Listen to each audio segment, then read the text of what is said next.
هاي أخيارتا شرفت له برلمانك يو وسارده شرعيا إنه كنتينا هذه بانو وقوم هذا عليه ساد أركيسان كل ما سو آخر ذي أنبا شرعيا ارتقيت أنا فضة وحن لقبا سدا تتكبه هي جار كعقبة ومدينة كقروح بدنتها هاي رواقهان in qofka naafadiisii lagaga naxiyo oo mar walba ay noqoto kelmad lagaga naxiyo taas la qabaa xilmaanka iga horeeyay la socotaan dhamaantiinba waxay Soomaalidu ku maamaahan naafada iyo quburahaba waa lagu soo beeraa naafadu waa wax lagu soo beero wax loo dhasho maaha qofkii soo cagiisa qabay buu damaanta cagaha iyo gacmaha waayi kara bari naafadu ku beeraya marka naafadu waa wax lagu soo beero wax la isku caayo iyo wax la isku karbaasho noqon mayso inuu qof waliba ka haybaysto oo uu noqon karo maalmaha kamid ah naafo waa inuu qorshaha ku darsadaa shariicada diinta islaamka Ilaahay subhanahu wa ta'ala meel fiican bay arinta dhigtay oo waa garanaysaan quraanka Ilaahay wuxuu wala tanabazu bil alqab bi'sa al-ismu al-fusuq ba'da al-iman laqabka wixii liita oo marka qofka wishiisa ama aragtiisa uu arko inay wax xun tahay naafada ay kamid tahay ha isku ceebaynin Ilaahay subhanahu wa ta'ala yaa lagu ceebaynin qof calaamad u gaarayaan lagu ceebaynin arinta in laga bayro oo laga digtoonaado Ilaahay nooga digaya subhanahu wa ta'ala shariica marka runtii aan eegay qodobadiisa dul istaagay waxa la moodaa in la soo daahayba oo mar hore ama xilli horeba in arinta laga farxasho ay ahayd waayo sida xildhibaanada iga horeeyay sheegeen dalkeena waxa ku badan oo halkeeyay dagaal iyo qarax joogta iyo dhaawac joogta sida darteed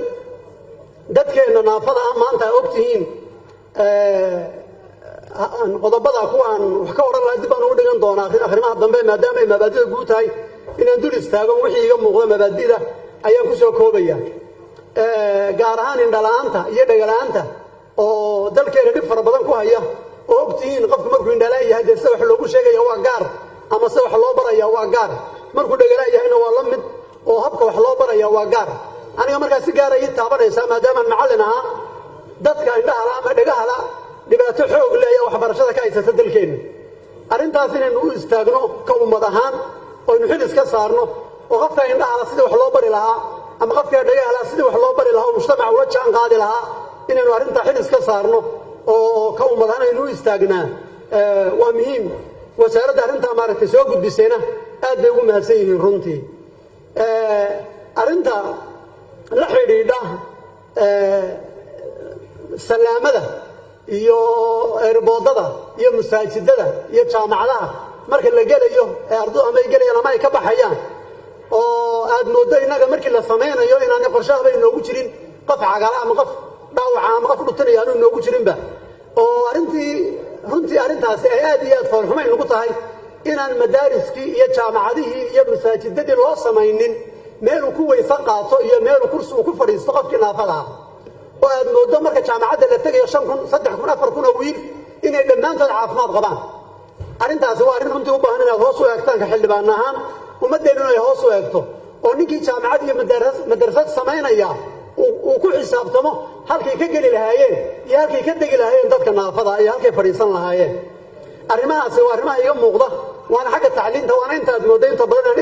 isha saaray wixii kale waa soo socdaa laakiin ka mabda ahaan waa sharci muhiima